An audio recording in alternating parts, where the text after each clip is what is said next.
حضرت صلی اللہ علیہ وسلم کی گھریلو زندگی سے متعلق کئی احادیث منقول ہیں۔ حضرت عثمان بن مظعون رضی اللہ تعالیٰ عنہ، حضرت عبداللہ بن عمر رضی اللہ تعالیٰ عنہما اور دیگر صحابہ چند مل کر یہ مشورہ کرتے ہیں کہ ہم اللہ کے نبی صلی اللہ علیہ وسلم کی باہر کی زندگی تو دیکھ رہے ہیں، گھریلو زندگی کا جائزہ ہمیں نہیں معلوم۔ ازواج مطہرات بخوبی واقف ہیں، ان سے معلوم کر لیتے ہیں۔ 9 گھروں پر پہنچتے ہیں، ہر گھر پر آنے کا مقصد بتاتے ہیں، گھریلو زندگی معلوم کرتے ہیں۔ تمام ازواج مطہرات کا یکساں جواب رہتا ہے۔ آپ گھر میں داخل ہوتے ہیں تو خوش مزاجی سے سلام کرتے ہوئے، کھانے کا وقت ہوتا تو کھانا تناول فرما لیتے، کھانے میں کوئی عیب نہیں لگاتے، کوئی کام ہوتا تو ہاتھ بٹاتے، بکری کا دودھ نکال کے لاتے، کپڑا پھٹ گیا تو سی لیتے، جوتے کا تسمہ ٹوٹ گیا تو اسے درست کر لیتے، آٹا گوندنے میں ساتھ دیتے، جھاڑو دینے میں ساتھ دیتے، برتن دھونے میں ساتھ دیتے۔ گھریلو کام کاج میں اللہ کے نبی صلی اللہ علیہ وسلم کا ہاتھ بٹانا، وہ ذات مبارک جو تمام عالم کے دین اور آخرت کے امور میں فکر میں مبتلا ہے، اور اللہ کے نبی صلی اللہ علیہ وسلم فوج کشی، باہر کے تمام بادشاہوں کو سنبھالنا، صحابہ کو سنبھالنا، ان تمام مصروفیات کے بعد دنیا کی سب سے زیادہ مصروف ترین شخصیت گھریلو زندگی یہ ہے کہ اللہ کے نبی صلی اللہ علیہ وسلم ازواج مطہرات کے ساتھ کس خوش مزاجی، دلجوئی اور گھریلو کام کاج میں کس قدر ہاتھ بٹاتے ہیں۔ حضرت اسود رضی اللہ تعالیٰ عنہ فرماتے ہیں، میں نے حضرت عائشہ رضی اللہ تعالیٰ عنہ سے پوچھا گھر کی زندگی۔ حضرت عائشہ رضی اللہ تعالیٰ عنہ کس قدر یہی تمام احوال سناتی ہیں، بکری کا دودھ دھو کے لانا، برتن میں ساتھ دینا، آٹا گوندنے میں ساتھ دینا، روٹی بنانے میں ساتھ دینا، بیٹی کے گھر گئے تو وہاں روٹی بنانے میں ساتھ دینا، گھریلو کام کاج میں اس قدر دل جوئی، کبھی کھانے میں عیب نہیں لگاتے، کھانے میں ساتھ دیتے، بنانے میں ساتھ دیتے، دھونے جھاڑنے میں ساتھ دیتے، گھر کے بچوں کو سنبھالتے۔ فاطمہ رضی اللہ تعالیٰ عنہ کے گھر گئے، نواسوں کو سنبھالتے ہیں، کبھی کندھے پہ اٹھاتے ہیں، کبھی ان کے ساتھ کھیلتے ہیں۔ حضرت انس رضی اللہ تعالیٰ عنہ فرماتے ہیں 10 سال خدمت میں رہا، کبھی اف تک نہیں فرمایا اللہ کے نبی صلی اللہ علیہ وسلم۔ اللہ تعالیٰ نے والدین کے حق میں استعمال فرمایا کہ انہیں کچھ نہ کہو۔ ایسے خادموں کے ساتھ رہتے تھے کہ انہیں کچھ نہیں کہا جاتا تھا، ڈانٹا نہیں جاتا تھا۔ تو اب آپ اندازہ لگائیں اللہ کے نبی صلی اللہ علیہ وسلم کی گھریلو زندگی کا کہ کیسی تربیت امت کی فرمائی ہے کہ ہم اپنے گھروں میں کیسے رہیں۔ رمضان کے اس موقع پر مرد بھی روزہ رکھتے ہیں، خواتین بھی روزہ رکھتی ہیں، لیکن مردوں کے مقابلے میں خواتین کی ذمہ داری دوہری ہو جاتی ہے۔ گرمی کا موسم ہے، سحری میں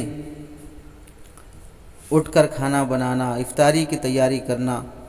عام دنوں کے مقابلے میں خواتین کا کام کاج رمضان میں بڑھ جاتا ہے،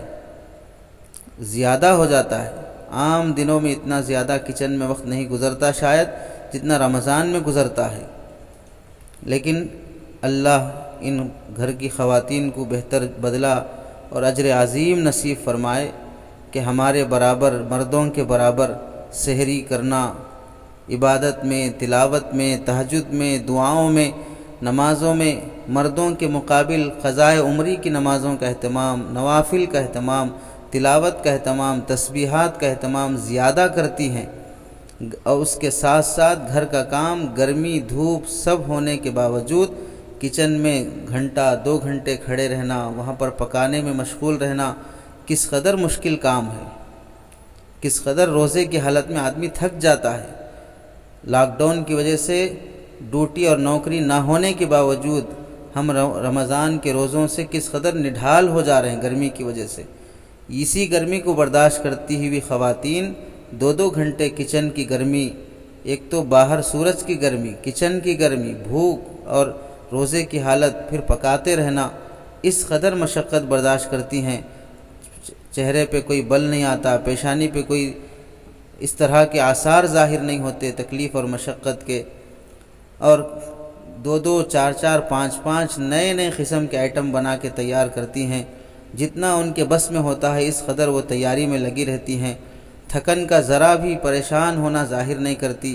بے تحاشا گرمی کے باوجود روزے داروں کے لیے، گھر کے شوہر، بچے اور دیگر تمام افراد کے لیے سحری کا انتظام، افطار کے سامان کا انتظام، فروٹس کاٹنا،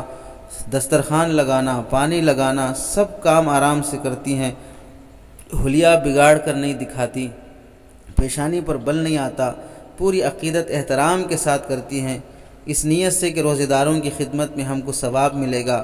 گرمی لگ رہی ہو، جسم سے پسینہ بہہ رہا ہو، سب گوارا ہے، سب برداشت ہے، اس کے ساتھ ساتھ بچوں کا سنبھالنا ہو، اور اگر گھر میں ساس سسر کچھ زیادہ ہی رحم کرم کرنے والے ہوں تو ان کی باتیں سننا اور ان کا ٹوکنا اور ان کی تنبیہات سننا، یہ سب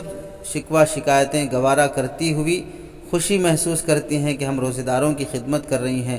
گھر والوں سے شکایت نہیں ہوتی، شوہر سے شکایت نہیں ہوتی، برتن دھونے کا کام عام دنوں سے بڑھ جاتا ہے، لاک ڈاؤن کی وجہ سے کام کرنے والیوں کو بند کر دیا گیا، خود سارا کام سنبھالتی ہیں، گھر کی صفائی کرتی ہیں، پوچھا لگاتی ہیں، پھر بھی خوشی مسکراہٹ بکھیرتی ہوئی افطار کے وقت اسی خوشی کا انتظار کرتی ہیں کہ روزے دار ہمارے پکائے ہوئے کھانے کھا کر خوشی کا اظہار کریں گے، ان کے دل کو ٹھنڈک اور راحت پہنچے گی، ہمیں ثواب ملے گا، ہمیں دعائیں ملے گی۔ لیکن اگر اس موقع پر کوئی شخص اس قدر بے حس ہو جائے کہ ان کی اس خدمت کا کوئی لحاظ نہ رکھے، ساری محنتوں پر پانی پھیر دے، کھانے میں عیب لگانا شروع کر دے، ان کی محنتوں کی لاج نہ رکھے، کھانے کے بعد انہیں شکریہ جزاک اللہ تک نہ کہے، بلکہ ہونا تو یہ چاہیے اللہ کے نبی صلی اللہ علیہ وسلم کا معمول سننے کے بعد مردوں کا معمول ہونا چاہیے کہ جو کام ان سے ہو سکتا ہے اس میں ہاتھ بٹاتے، تھوڑا بہت ساتھ دے دیتے، اس کے بجائے تہجد کے موقع پر دیکھیں سوتے رہتے ہیں،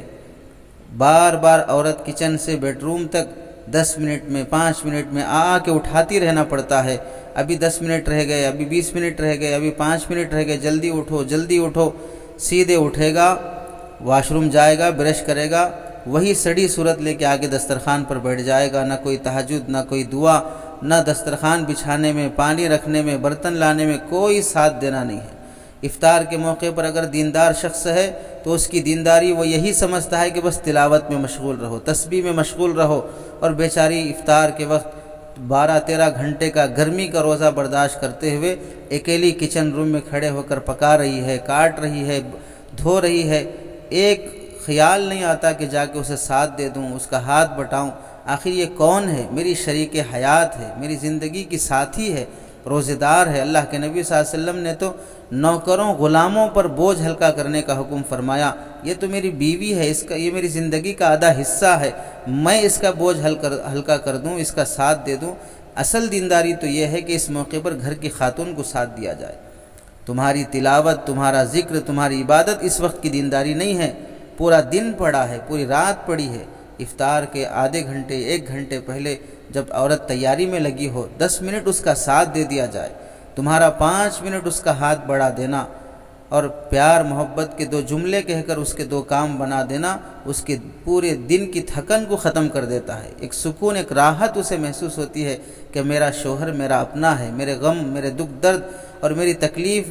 ہر چیز میں میرا ساتھ دیتا ہے۔ اور اگر دنیا دار شخص ہے تو دیکھو افطار کا وقت قریب ہے، دعا چھوڑ کر موبائل پر لگا ہے، کوئی یوٹیوب میں، کوئی فلاں میں، اور کوئی چیٹنگ میں، کوئی واٹس ایپ میں، اسی بلا بدتر میں لگے رہتے ہیں، کوئی ڈبیٹ سننے میں، کوئی نیوز لگا کر دیکھنے میں، دسترخوان کا کوئی کام کرنے تیار نہیں ہے، دسترخوان کا کوئی کام کرنے تیار نہیں ہے۔ دینداروں کا حال تو اس وقت کی دینداری نہیں سمجھنا، دنیا داروں کا حال تو یہ ہے کہ وہ اور گناہوں میں مبتلا ہوتے جاتے ہیں۔ کس قدر نادانی، بے حسی اور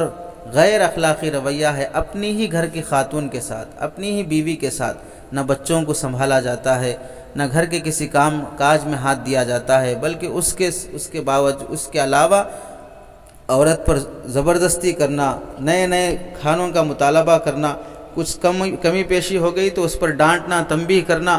کس قدر ایک روزے دار خاتون پر ظلم ہوتا ہے۔ ہمیں اپنے گھر کی خواتین کے اس محنت اور اس مجاہدے، اس مشقت کو سمجھنا چاہیے، ان کی قدر، ان کی اس خدمت کی لاج رکھنا، انہیں دعائیں دینا، اپنی خوشی کا اظہار کرنا، یہ بہت اخلاقی فریضہ ہوتا ہے۔ اللہ ہمیں اس کی سمجھ اور عمل کی توفیق نصیب فرمائے۔